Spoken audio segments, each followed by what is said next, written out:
There's something about desperation that life can smell from a mile away. You know that feeling when you want something so badly it actually hurts? When you check your phone every 5 minutes? When you can't sleep because you're running scenarios in your head? When every cell in your body is screaming for this one thing to finally happen? Here's what nobody tells you about that energy. It's the exact frequency that pushes away what you want. Think about it like this. Every thought, every emotion, every desperate wish you have carries a vibration. And when you're in that state of needing, of gripping, of please let this work out, you're actually broadcasting a signal that says, I don't have this. I lack this. I'm incomplete without this. And life, the universe, whatever you want to call it, it doesn't respond to the words you say. It responds to the energy you're putting out. So when your dominant vibration is lack, guess what keeps showing up? More lack. It's like trying to hold water in your fist. The tighter you squeeze, the faster it drains away. But open your palm, let it rest there gently, and suddenly the water stays. That's not a metaphor. That's literally how energy works in your life.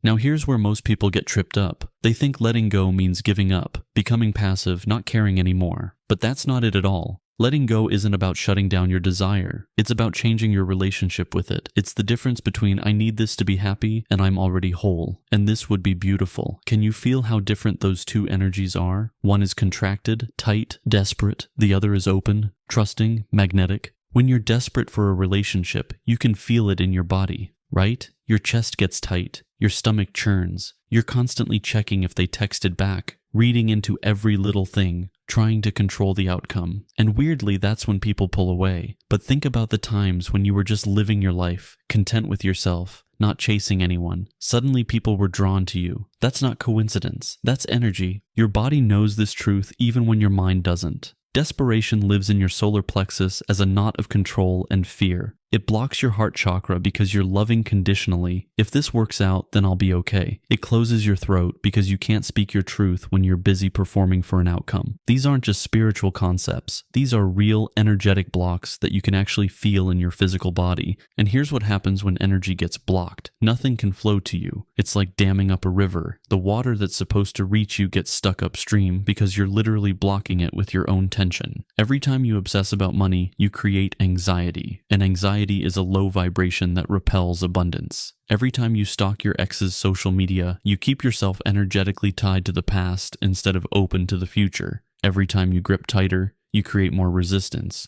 But the moment you let go, something shifts. And I mean really let go, not just pretending to let go while secretly still white-knuckling behind the scenes. Real letting go feels like an exhale, like your shoulders dropping after holding tension for hours, like finally putting down a heavy bag you've been carrying up a mountain. And in that space, in that openness, life can finally reach you. See, nature has this law that most people don't know about. It's called the vacuum law. Nature abhors a vacuum. Empty space must be filled. So when you release something, when you truly let it go, you create space. And the universe rushes in to fill that space with something, often something better than what you were clinging to. But you have to actually create the space first. You can't receive with closed fists. Think about every major shift in your life. I bet it happened after you stopped forcing something, after you finally released a toxic relationship and suddenly met someone who actually saw you, after you stopped desperately applying to jobs and stumbled into an opportunity you didn't even know existed, after you quit trying to control how everything would unfold and life surprised you with a better path. That's the vacuum law in action. That's what happens when you stop blocking your own flow. Now here's the part that sounds backwards until you experience it. The less you need something, the faster it comes. It's this wild paradox that makes no logical sense, but makes perfect energetic sense. When you're needy, you're vibrating at a low frequency, fear-based, lack-based, and what you want exists at a higher frequency, trust-based, abundance-based. You literally can't match the vibration of what you desire when you're desperate for it.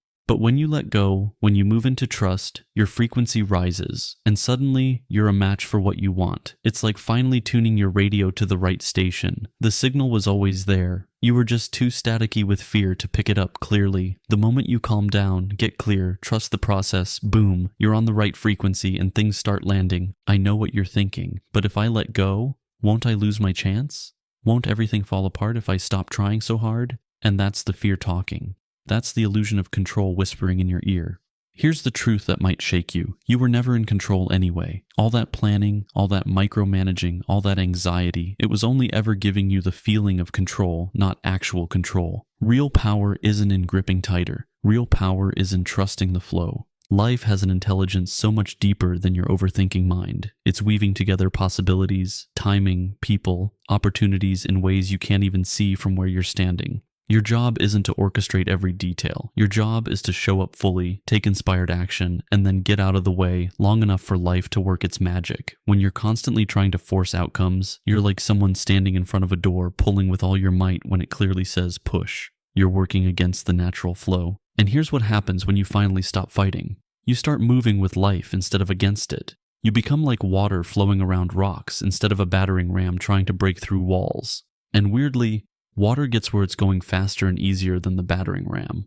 Flow always wins over force. Always. So what does this actually look like in real life? It looks like sending the text, the application, making the move, and then releasing attachment to the response. It looks like doing your absolute best work and not checking your notifications every 30 seconds to see if anyone noticed. It looks like caring deeply about your dreams, but not tying your worth to whether they happen on your timeline. It's wanting something and working toward it, but holding it lightly, like you'd hold a butterfly. Tight enough to connect, loose enough to let it breathe. And when you start living this way, people notice. There's something different about you. You're calmer, more grounded, less frantic. And that energy, that centered energy, it's magnetic. Opportunities start finding you because you're finally open enough to receive them. The right people cross your path because you're not desperately chasing the wrong ones. Synchronicities increase because you're paying attention instead of panicking. This is the ultimate paradox that changes everything once you get it. What you want isn't running away from you. You're pushing it away with your grip. The moment you open your hands, the moment you breathe and say, I trust life to bring me what's mine, everything shifts.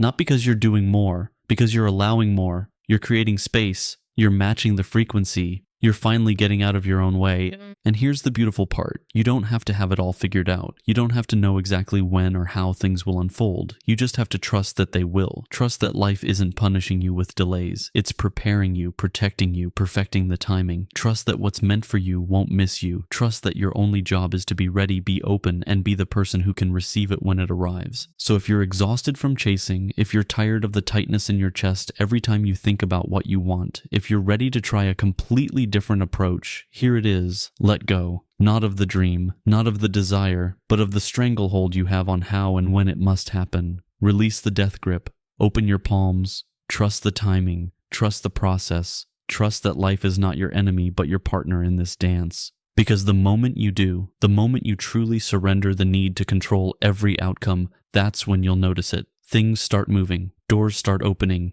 People start showing up. And you'll realize this whole time you weren't blocked by life. You were blocking life. And all it took was loosening your grip to let everything you've been wanting finally flow in.